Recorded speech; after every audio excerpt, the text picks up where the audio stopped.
ഇന്ന് ലോക ക്യാൻസർ ദിനമാണ്. ഇന്ന് നമുക്കൊപ്പം അതിഥിയായി എത്തിയിരിക്കുന്നത് പ്രമുഖ ക്യാൻസർ രോഗവിദഗ്ധൻ ഡോക്ടർ നാരായണൻകുട്ടി വാര്യരാണ്. Kozhikode MER cancer centre and research ഇൻസ്റ്റിറ്റ്യൂട്ടിന്റെ മെഡിക്കൽ ഡയറക്ടറാണ് ഡോക്ടർ നാരായണൻകുട്ടി വാര്യർ. സ്വാഗതം ഡോക്ടർ. സ്വാഗതം ഡോക്ടർ, ഇന്നത്തെ ക്യാൻസർ ദിനത്തെക്കുറിച്ച് അങ്ങയുമായി സംസാരിക്കാൻ കുറച്ച് സമയമായി അങ്ങ് കാത്തിരിക്കേണ്ടി വന്നു. അതിൽ ആദ്യം തന്നെ ഒരു ക്ഷമാപണം. കുറേ വാർത്തകൾ വന്നതുകൊണ്ടാണ്. അരയിടത്ത് പാലത്തെ അപകടമടക്കം അങ്ങ് കണ്ടു കാണുമല്ലോ. അയ്യോ, അതെ തീർച്ചയായിട്ടും. ഇന്നത്തെ ഈ ഒരു ദിവസത്തിന്റെ പ്രത്യേകത നമ്മൾ തുടർച്ചയായി പറഞ്ഞുകൊണ്ട് ഇരിക്കാൻ തുടങ്ങിയിട്ട് തന്നെ കുറെ കാലമായി, ഒരു 25 വർഷമെങ്കിലുമായി നമ്മൾ ഈ ദിനത്തെക്കുറിച്ചുള്ള ബോധവൽക്കരണം കൂടുതൽ ശക്തമായി നടത്താൻ തുടങ്ങിയിട്ട്. ഇപ്പോൾ അങ്ങയുടെ ഒരു അറിവിൽ ക്യാൻസർ വന്നതിന് ശേഷമുള്ള അല്ലെങ്കിൽ ക്യാൻസറിനെ കുറിച്ചുള്ള അവബോധം കൂടി വരുന്നതിന് അനുസരിച്ച് കൊണ്ടുള്ള ആളുകളുടെ ഒരു പ്രതികരണ രീതിയിൽ മാറ്റം വരുന്നുണ്ടോ? ക്യാൻസർ ആണെന്ന് അറിയുമ്പോൾ മുന്നിൽ വരുന്ന രോഗികളിൽ ഉണ്ടാകുന്ന പ്രതികരണത്തിൽ മാറ്റം കാണുന്നുണ്ടോ ഈ അടുത്ത കാലത്തായി? തീർച്ചയായിട്ടും. നമ്മളൊരു 25 വർഷം മുമ്പേ ക്യാൻസർ എന്ന് പറയുന്നത് ഒരു അവസാന വാക്കായിട്ട് ആളുകൾ കരുതിയിരുന്നു. പലപ്പോഴും നമുക്ക് ചികിത്സ എടുക്കണം എന്ന് തന്നെ ആളുകൾക്ക് താല്പര്യം ഉണ്ടാവില്ല. ക്യാൻസർ ആണ്, നല്ല ട്രീറ്റ്മെൻറ്റ് തരാമെന്ന് പറഞ്ഞാൽ പോലും ആളുകൾ തയ്യാറാവാത്തൊരു അവസരം ഉണ്ടായിരുന്നു. പക്ഷേ ഇന്നിപ്പം അങ്ങനെയല്ല. ഇന്ന് ഇപ്പോൾ ധാരാളം ഇതിൻ്റെ ഉള്ള ഒരു സ്റ്റിഗ്മ ഉണ്ടല്ലോ, അത് വളരെയധികം കുറഞ്ഞിട്ടുണ്ട്. ഇപ്പോൾ ക്യാൻസർ ആണ് എന്ന് പറയാനും സോഷ്യൽ മീഡിയയിൽ വരാനും അത് ഉറക്കെ ലോകത്തിന് മുമ്പാകെ വിളിച്ചു പറയാനും, ഞാൻ ചികിത്സ എടുക്കുന്നു, ഞാൻ രോഗത്തിനെ കീഴടക്കും, എനിക്ക് ഒരു പോസിറ്റീവ് വൈബ് നിങ്ങളെല്ലാവരും കൂടി തരൂ എന്ന് പറയുന്ന എത്ര പേരെ നമുക്കിന്ന് കാണാം. അപ്പോൾ തീർച്ചയായിട്ടും ആരോഗ്യ പ്രവർത്തകർ കഴിഞ്ഞ ഇത്രയും വർഷങ്ങളായിട്ട് ലോകമെമ്പാടുമുള്ള ആളുകൾ ഈ ഒരു രംഗത്ത് പ്രവർത്തിക്കുന്നത് കൊണ്ട് ആളുകളുടെ മനോഭാവത്തിൽ വലിയ വ്യത്യാസം വന്നിട്ടുണ്ട്. ഇപ്പോൾ MER cancer centre and research ഇൻസ്റ്റിറ്റ്യൂട്ടിലേക്ക് വന്നു കഴിഞ്ഞാൽ അവിടേക്ക് എത്തുന്ന ആളുകളിൽ കൂടുതൽ പേർക്കും ഈ ജീവിതശൈലി രോഗങ്ങളിൽ നിന്ന് ക്യാൻസറിലേക്ക് എത്തുന്ന ആളുകളാണോ? അങ്ങ് മുന്നിലെത്തുന്ന ഓരോരുത്തരെയും ഓരോന്നും ഓരോ സ്പെസിഫിക് കേസായി എടുത്ത ഓരോരുത്തരുടെയും അനുഭവങ്ങൾ അതാണല്ലോ ഈ 3 വർഷക്കാലത്തെ ഒരു സന്ദേശമായി തന്നെ ഇപ്പോൾ ലോക ക്യാൻസർ ദിനത്തിൽ സ്വീകരിച്ചിരിക്കുന്നത്. അങ്ങയുടെ മുന്നിൽ വരുന്ന ഓരോരുത്തരുടെയും കേസ് ബൈ കേസായി അങ്ങനെ പ്രത്യേക അനുഭവങ്ങളായി അങ്ങനെ കോഡ് ചെയ്ത് കൂടുതൽ പേർക്ക് ഉപദേശങ്ങൾ നൽകുന്ന രീതിയാണോ അങ്ങും സ്വീകരിക്കുന്നത്? അതെ, തീർച്ചയായിട്ടും. നമുക്ക് വരുന്ന ഒരു വ്യക്തിക്ക് എന്തുകൊണ്ട് ക്യാൻസർ വന്നു എന്നുള്ള ചോദ്യത്തിന് പലപ്പോഴും നമുക്ക് ഉത്തരം അങ്ങനെ പറയാൻ പറ്റില്ല. പക്ഷെ ദുശീലങ്ങൾ തീർച്ചയായിട്ടും നമുക്ക് ഉണ്ടെങ്കിൽ ചൂണ്ടിക്കാണിക്കാൻ പറ്റും. അപ്പോൾ അത് ആ വ്യക്തിക്കും അറിയാം. പലപ്പോഴും ഈ സാഹചര്യങ്ങളുടെ പ്രഷർ കൊണ്ട് അതിനെ കീഴ്പ്പെടുന്നവരാണ് ഇന്ന് പുകവലിക്കാരോ അല്ലെങ്കിൽ മദ്യപിക്കുന്നവരോ ഒക്കെ തന്നെ. അല്ലാതെ അതിൻ്റെ ദുശീലങ്ങൾ അറിയാതെ പെട്ടുപോകുന്നവരല്ല. അപ്പം തീർച്ചയായിട്ടും അവർക്കത് വേണ്ട സമയത്ത് സമൂഹം അല്ലെങ്കിൽ മറ്റുള്ളവർ അവരെ സഹായിക്കാനുണ്ടായിരുന്നെങ്കിൽ, ചേർത്ത് നിർത്താൻ ഉണ്ടായിരുന്നെങ്കിൽ ഒരു പക്ഷേ അവർക്കത് ഉപേക്ഷിക്കാൻ പറ്റുമായിരുന്നിരിക്കാം. എന്തായാലും ഇപ്പോൾ അസുഖം വരുന്നവർക്ക് ഒരു വളരെ കുറ്റബോധത്തോടു കൂടിയിട്ടാണ് നമ്മൾ പലപ്പോഴും നമ്മുടെ മുമ്പിൽ ഇരിക്കുന്നത് കാണാറുള്ളത്. അപ്പം ഈ ദുശീലങ്ങൾ ഉണ്ടായിരുന്നു, ഇത്രയും വർഷമായിട്ടുണ്ട്, ഇപ്പോൾ 2 ദിവസമായിട്ടുള്ളൂ നിർത്തിയിട്ട്, ഇത് സംശയിക്കുമ്പോഴാണ് നിർത്തുന്നത്. അപ്പം അങ്ങനെയുള്ള കേസുകൾ നമുക്ക് കൃത്യമായിട്ട് നമുക്കറിയാം ഈ ഒരു കാരണം കൊണ്ടാണ് അസുഖം വന്നിരിക്കുന്നത് എന്നുള്ളത്. പക്ഷേ അല്ലാതെയുള്ള കാര്യത്ത് പലപ്പോഴും നമ്മൾ ഇരുട്ടെത്തപ്പെടുന്ന അവസ്ഥയാണ്. എന്തുകൊണ്ടാണ്? ഭക്ഷണ രീതി കൊണ്ടാണോ, അല്ലെങ്കിൽ പരിസ്ഥിതിയിലുള്ള മാറ്റങ്ങൾ കൊണ്ടാണോ, അല്ലെങ്കിൽ പാരമ്പര്യമായിട്ട് വന്നതാണോ? ഇപ്പോൾ ധാരാളം മുന്നേറ്റങ്ങൾ നമ്മൾ ഈ മേഖലയിൽ ഉണ്ടായിട്ടുണ്ടെങ്കിലും കൃത്യമായിട്ട് നമുക്ക് ഒരു പിൻ പോയിന്റ് ചെയ്ത് കാണിക്കാൻ പ്രയാസമാണ്. പക്ഷേ എന്നിരുന്നാലും നമുക്ക് ഒരു വ്യക്തിയുടെ ശരീരത്തിലുണ്ടാകുന്ന മാറ്റങ്ങൾ കൊണ്ടാണ് ഇത് ഉണ്ടാകുന്നത്.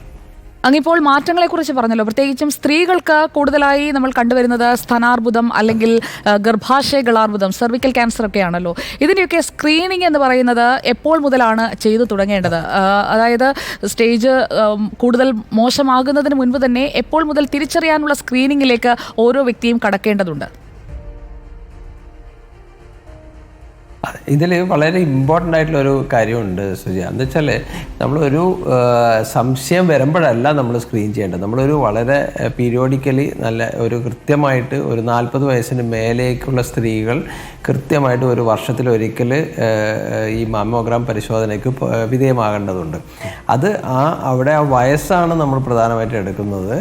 മാത്രമല്ല ആ വയസ്സിൽ മേലെയുള്ളവർക്ക് ക്യാൻസർ വരാനുള്ള സാധ്യത കൂടുതലുണ്ട് എന്നുള്ളതാണ് അതിനകത്ത് ഇതിൻ്റെ ഈ ഒരു തീരുമാനത്തിന് പിന്നിലുള്ളത്.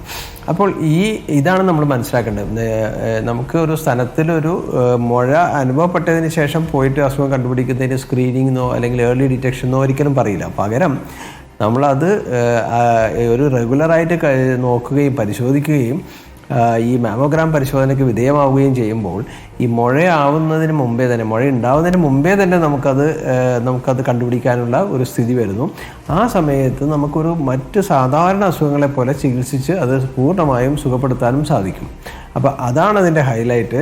അതിനാണ് സ്ക്രീനിങ് എന്ന് പറയുന്നതും ഏർലി ഡിറ്റക്ഷൻ പോസിബിളാണ് എന്ന് പറയുന്നതും അതാണ്.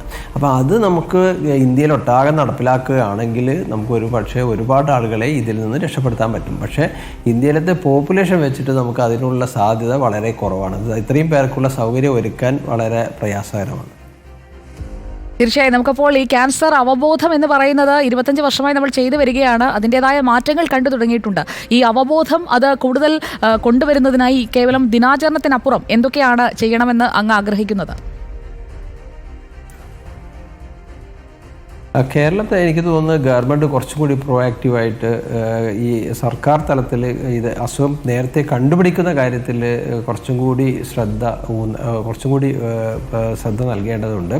കൂടുതൽ സൗകര്യങ്ങൾ വരുത്തേണ്ടതുണ്ട്. ഇപ്പോൾ നമുക്ക് ഈ പുതിയ ഇതിനോട് ലോക ക്യാൻസർ ദിനത്തോടനുബന്ധിച്ചിട്ട് കേരളത്തിൽ ആദ്യമായിട്ട് ഇന്ത്യയിലത്തെ മറ്റ് സംസ്ഥാനങ്ങൾക്ക് മാതൃകയാകുന്ന രീതിയിൽ നമ്മളൊരു സ്ക്രീനിങ് പ്രോഗ്രാമിന് പോവുകയാണ് കേരള ഗവൺമെൻറ്. വളരെ നല്ല ഒരു പരിപാടിയാണ്. തീർച്ചയായിട്ടും അതൊരു വളരെ ആംബിഷ്യസ് ആയിട്ടുള്ള ഒരു പ്രൊജക്റ്റാണ്. അത് വളരെ ശ്ലാഘനീയം തന്നെയാണ്. പക്ഷേ അതിനുള്ള സൗകര്യങ്ങൾ നമ്മൾ ഗവൺമെൻറ് തലത്തിൽ ഇതുവരെ വന്നിട്ടില്ല. നമുക്ക് കുറച്ചും കൂടി ഈ ക്യാൻസർ രോഗികൾക്ക് ധാരാളം ഇത് കൊടുക്കാറുണ്ട്. പെൻഷൻ ചെറിയ എമൗണ്ട് കുറച്ച് കാലത്തേക്ക് എന്നൊക്കെ പറഞ്ഞിട്ട് അങ്ങനെ കൊടുക്കാറുണ്ട്.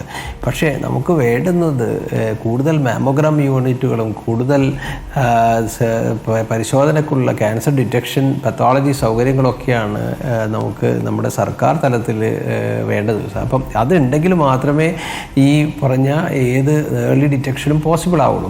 അതിന് കുറച്ചുകൂടി ഓർഗനൈസ്ഡ് ആയിട്ടുള്ള പ്രവർത്തനങ്ങളാണ് നമുക്ക് വേണ്ടത്. ഏതായാലും ഇത് ഒരു സ്ക്രീനിങ്ങിനുള്ള തുടക്കം കുറിച്ചുള്ള സ്ഥിതിക്ക് അതൊരു വിജയമാക്കി തീർക്കും എന്നുള്ളതാണ്. നമുക്ക് ഈ മുൻകാലങ്ങളിലുള്ള ഇത് വെച്ച് നോക്കുമ്പോൾ സൗകര്യങ്ങൾ പരിമിതമാണെങ്കിലും എങ്ങനെയെങ്കിലുമൊക്കെ അത് നേടിയെടുക്കാറുണ്ട്. പക്ഷെ അത് പോരാ, അങ്ങനെയല്ല വേണ്ടത്. നമുക്ക് അതിനൊരു സിസ്റ്റമാറ്റിക് ആയിട്ടുള്ള വളരെ നല്ല സൗകര്യങ്ങൾ സർക്കാർ തലത്തിൽ വരണം. അതിന് ബഡ്ജറ്റിലൊക്കെ അതിന് വേണ്ടുന്ന കാര്യങ്ങൾ നേരത്തെ കണ്ടുവെക്കുകയും ചെയ്യണം. എന്ത് തന്നെയായാലും ആരോഗ്യം, പ്രത്യേകിച്ചും ക്യാൻസർ ഒരിക്കലും നമ്മൾ നെഗ്ലക്ട് ചെയ്യാൻ പാടില്ല. വളരെ നന്ദി doctor. Kozhikode MVR cancer centre and research ഇൻസ്റ്റിറ്റ്യൂട്ടിന്റെ മെഡിക്കൽ ഡയറക്ടർ ഡോക്ടർ നാരായണൻകുട്ടി വാര്യരാണ് ലോക ക്യാൻസർ ദിനത്തിൽ അതിഥിയായി റിപ്പോർട്ടറിനൊപ്പം ചേർന്നത്. അദ്ദേഹം സൂചിപ്പിച്ചതുപോലെ ആരോഗ്യം, ആനന്ദം, അകറ്റാം അർബുദം, ഈ ജനകീയ ക്യാൻസർ പ്രതിരോധ ക്യാമ്പയിനും സർക്കാർ തുടക്കമിട്ടിരിക്കുകയാണ്. ബജറ്റിലും കൃത്യമായ അലോക്കേഷൻ ഉണ്ടാകണമെന്ന ആവശ്യം കൂടി ഡോക്ടർ ഇപ്പോൾ സർക്കാരിന് മുന്നിൽ വയ്ക്കുകയാണ്.